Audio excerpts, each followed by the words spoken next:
d'août dernier, Léna, Lily et Gabrielle s'envolaient direction Phoenix aux États-Unis avec dans leur poche leur qualification pour participer au championnat du monde de hip-hop. Pas de podium à l'arrivée, mais la concurrence était rude et de toute façon, l'un n'était pas le plus important. Nous les avions rencontrés peu de temps auparavant. Petit retour en arrière.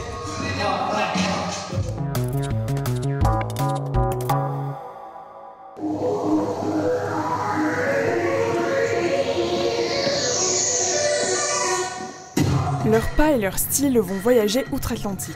Léna, Gabrielle et Lily dansent depuis l'enfance et forment le trio Hexagon Crew, une passion qui les mène au-delà des frontières. Ces jeunes danseuses originaires d'Épinal et Remiremont se sont qualifiées début juin pour le championnat du monde de hip-hop à Phoenix aux États-Unis.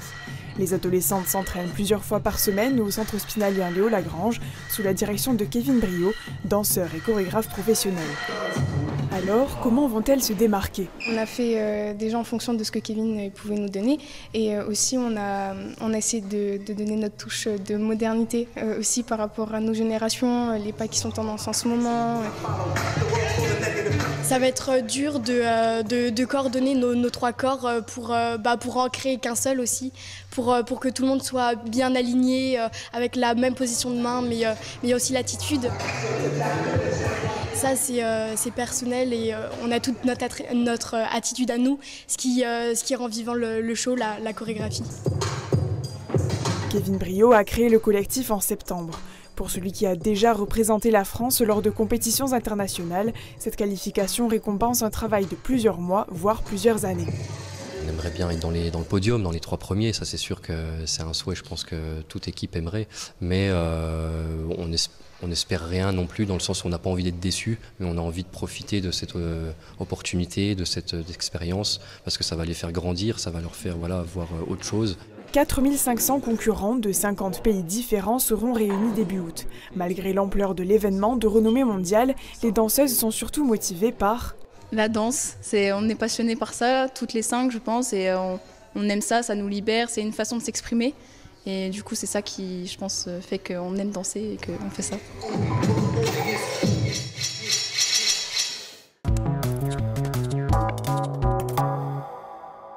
Kevin, on se retrouve après les championnats du monde de hip-hop qui ont eu lieu à Phoenix. C'était fin août, je crois, hein, c'est ça hein? C'était du 5 au 15 août.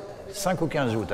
On va revenir un peu sur ces championnats du monde, mais avant, j'aimerais bien savoir qu'est-ce qui se cache derrière le mot hip-hop? Alors derrière le mot hip-hop, il se cache plein de choses. Le hip-hop, c'est une culture.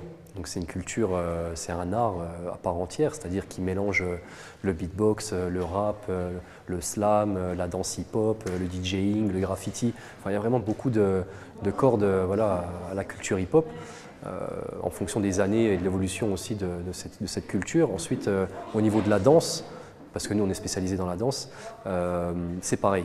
Il y a vraiment plusieurs styles de danse hip-hop, dont le popping, le locking, le hip-hop freestyle, le breakdance, la house dance, le dancehall aujourd'hui, enfin voilà, il y a le walking, il y a beaucoup de styles de danse qui se sont développés et c'est un peu comme si on peut comparer aux danses de salon.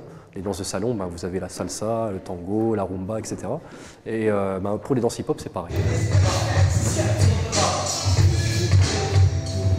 C'est un mouvement qui est né dans les années 70 et qui était une sorte de revendication et un moyen d'exister pour les jeunes des quartiers de Brooklyn, du Bronx et quartiers de New York, de Los Angeles aussi. Quand c'est né dans les années 70, c'était des Afro-Américains et des Latino-Américains qui ont développé ce mouvement-là sans vraiment s'en rendre compte. Au début, c'était seulement des block parties, même des Bronx parties, et c'était des soirées où ces jeunes s'amusaient. Et à force de voir des films de kung-fu, à force de voir du mime, à force de voir le mime Marceau, à force de voir Charlie Chaplin, ces jeunes-là, ils ont décidé de se revendiquer comme ça, quoi. Aux mondiaux, à Phoenix, il n'y a pas eu de podium, mais ce n'était pas l'important. Non, c'était une première expérience, déjà pour nous. C'était la première fois qu'on participait déjà au championnat de France à la base. On s'était classé donc 5e pour pouvoir être qualifié pour les championnats du monde. Donc les championnats du monde, c'était vraiment une expérience énorme pour les filles. On a essayé vraiment d'en tirer le maximum, malgré, on va dire, le non-podium. Mais ça, c'était pas du tout notre objectif. Notre objectif, c'était de rencontrer d'autres danseurs, c'était de de voir un petit peu le mouvement aux États-Unis, de rencontrer d'autres personnes et surtout que les filles puissent se projeter aussi à travers d'autres danseurs et qu'elles puissent vivre leur moment à fond, quoi. Alors, qu'est-ce que vous avez appris, vous, ne serait-ce qu'en tant que danseur professionnel? Oui, complètement. En tant que chorégraphe, ça m'a beaucoup appris du coup de voir les Thaïlandais, les Canadiens, les Mexicains. Enfin, c'est vraiment des vibes différentes. Quelle saveur vous mettez à ce mouvement-là et comment vous allez le cuisiner, ce mouvement-là, avec du sel, du poivre et des épices. Tout le monde cuisine différemment. Et ben, c'est comme ça qu'on a réussi à se démarquer et qu'on a réussi justement à se qualifier au championnat du monde. Vous en êtes fier de vos 3 adolescentes? Ouais, je suis super fier, bien sûr. Ouais, c'est un travail. Lily, par exemple, et Gabrielle, elles sont montées dans le navire en septembre 2021. Donc, elles ont pris mes cours, ça fait 1 an jour pour jour. On est en septembre 2022. Vous imaginez, Lily qui s'inscrit au cours de danse hip-hop, elle n'a jamais fait de hip-hop. Par contre, elle a un bon bagage de danseuse derrière elle. Et au bout d'1 an, elle se retrouve au championnat du monde. Enfin, je pense que pour eux aussi, c'est remarquable et c'est très enrichissant, je pense, et très valorisant pour elle de pouvoir se retrouver là-bas, quoi. Et du coup, on se projette pour les prochains championnats du monde? Peut-être qu'on participera l'année prochaine, ou peut-être qu'on va se laisser une année pour pouvoir bien travailler et participer l'année d'après, histoire d'arriver avec un vrai bagage et pouvoir aller le plus loin possible, quoi. Bon, allez, vous me faites le robot? Ah, je fais le robot.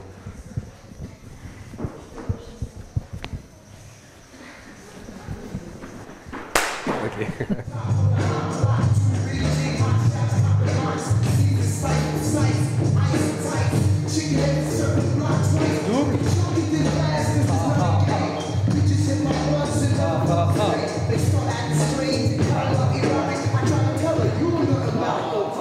Lily Jo, tu as 13 ans, tu as participé au championnat du monde de hip-hop à Phoenix, aux États-Unis. Qu'est-ce que tu as ressenti? Que de la joie, vraiment une expérience de ouf, de participer à une compétition où il y a du talent, vraiment. Et ça a été très dur, mais vraiment c'était fabuleux, vraiment des moments super et vraiment c'était génial. Tu nous avais dit dans le reportage qu'on a diffusé précédemment que l'attitude comptait. Il fallait vraiment une attitude quand on danse et puis de la difficulté aussi d'orchestrer les 3 corps en une seule chorégraphie. Oui, c'est ça, c'est avec 3 corps, donc dans devenir qu'un, d'exprimer la même émotion, pas avec le même visage et de se coordonner toutes les 3, c'est quelque chose de très important surtout dans l'interprétation et dans les notes par rapport au jury. Mais oui, c'était un gros défi pour moi et enfin pour nous tous en fait, de découvrir ça et de gérer ça. Il faut la vivre, la musique. Oui, c'est d'ailleurs une de mes premières difficultés de vivre la musique et de m'exprimer grâce à ça, de rentrer dans le personnage parce que je suis pas moi-même en dansant et d'exprimer la joie, de la colère, toute émotion à travers la danse, à travers des pas, à travers la puissance et c'est une discussion du public avec mon corps en fait et justement de leur procurer quelque chose, justement c'est le but de la danse. Tu as envie de continuer la compétition? Oui, j'aime beaucoup la compétition, surtout au niveau de la danse en général, pas qu'en hip-hop, dans tous les domaines. La concurrence, l'énergie qu'on a entre nous, les bons moments aussi, l'adrénaline de monter sur scène, c'est incroyable juste de voir des milliers de personnes devant toi et de faire ce que tu aimes, justement, ta passion. Donc vraiment, j'ai envie de continuer, oui. Merci Lily Jo. Merci à vous.